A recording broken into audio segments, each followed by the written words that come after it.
Hello Year 9s and welcome back to Mathemagic. In today's lesson we're continuing with our topic of indices and surds. And what we're going to be looking at is negative indices. So what happens when we get a negative number in our power? So what we're going to be doing today is our learning intention is to understand and apply index laws. I forgot to do that, my bad. And today we want to be able to identify the index laws for negative indices and simplify expressions with negative indices. So the negative index laws.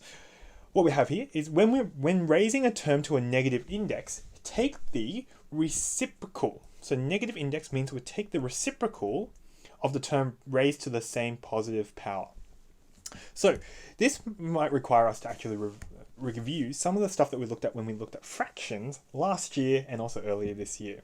Now, what does it mean for a reciprocal? Well, when you have a reciprocal, what it means is that you flip whatever the fraction is, or you flip whatever the fraction is. So, for example, I've got 2 over 3, and when I take the reciprocal, that means that I'm going to get, well, the numerator goes to the denominator and the denominator goes to the numerator. So here, this becomes, if I've got 2 in my numerator, that becomes my denominator.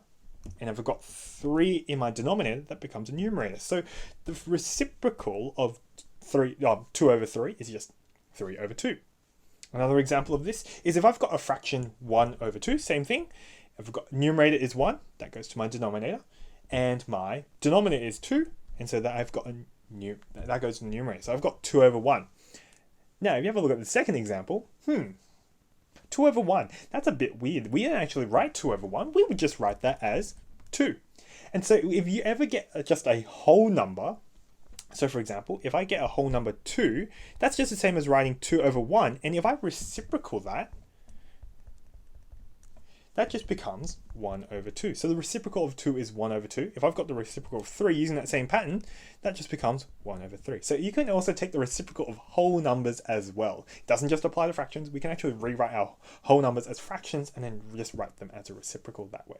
Okay, so using this index law, what this actually means is I take the reciprocal of that same term being raised as a positive power. So what I have here, if I have a to the power negative m, what that means is I take the reciprocal, I go 1 over, and I just take it, put at the bottom in my denominator, a to the power m.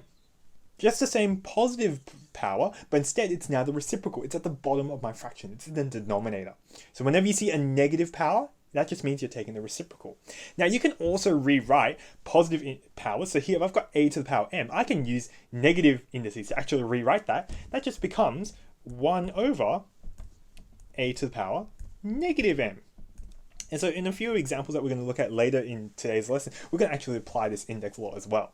Okay, so whenever you see a negative index, that just means you take the reciprocal, but still raise that term to the positive version of that power. So here, I took the negative, meant that I turned it into a reciprocal, 1 over, and then the m, I still raise that to the power m. Okay, let's have a go at a couple of examples of applying this negative index law.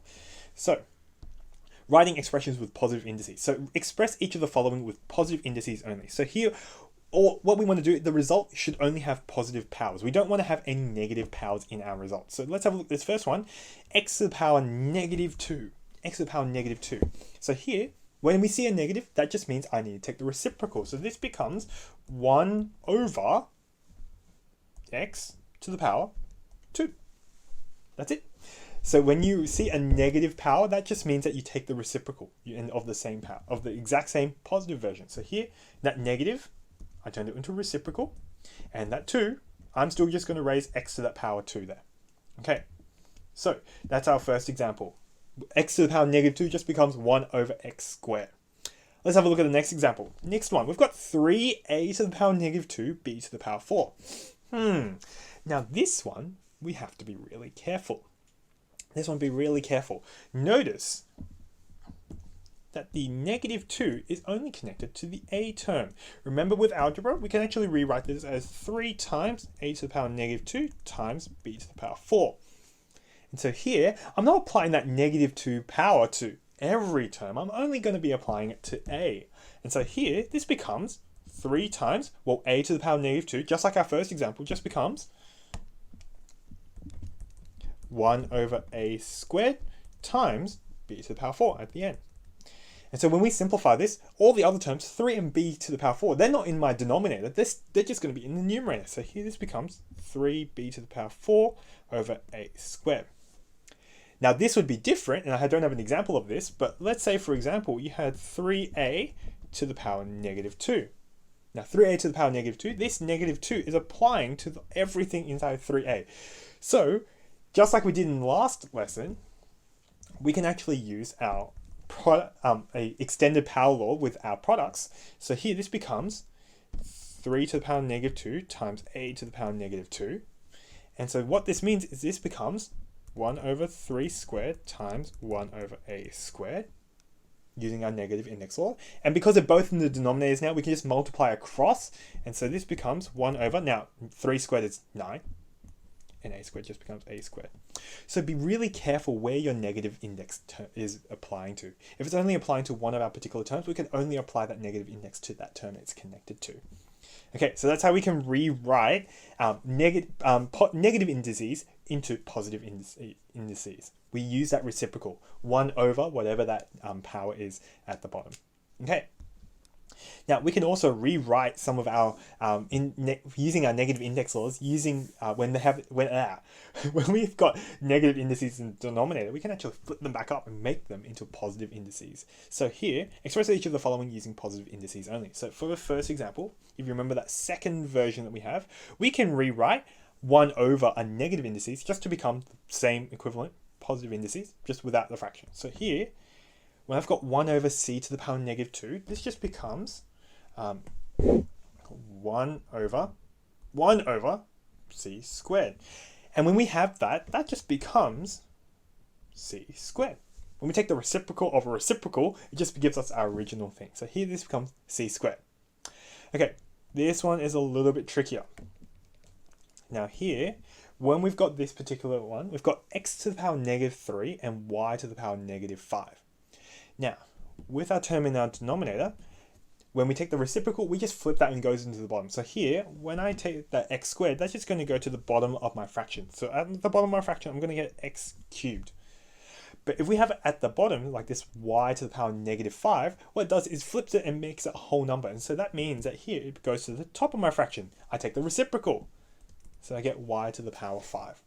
So if you ever see a term at the bottom of your fraction, so in your denominator with a negative power, that just means we flip it back up and we put it into the numerator, or it just becomes a whole number like the first example. So let's have a look at the final one. I've got 5 over x cubed y to the power negative 4. Now, that negative power only applies to that y. So here I can only flip that y. I don't flip that x cubed. So this guy becomes 5 times y to the power 4 over x cubed. So here, when we've got negative indices in our denominator, we flip it and just take the reciprocal, which means we put it in the numerator, or if it's just by itself, we can write it as a whole number. Okay, so that's how we can simplify negative index laws in our denominator.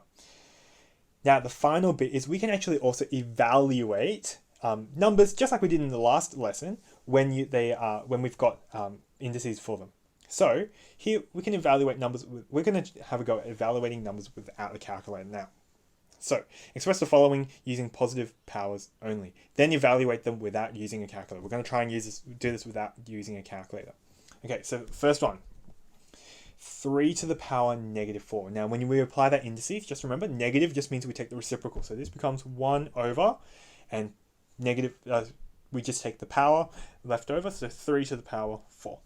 So that negative makes it reciprocal. We just still write the remaining power for our term.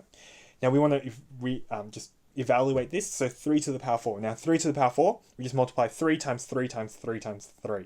So 3 times 3 gives me 9, times 3 gives me 27, times 3 gives me 81. So this just becomes 1 over 81. That's it. Cool. Let's have a look at the next example.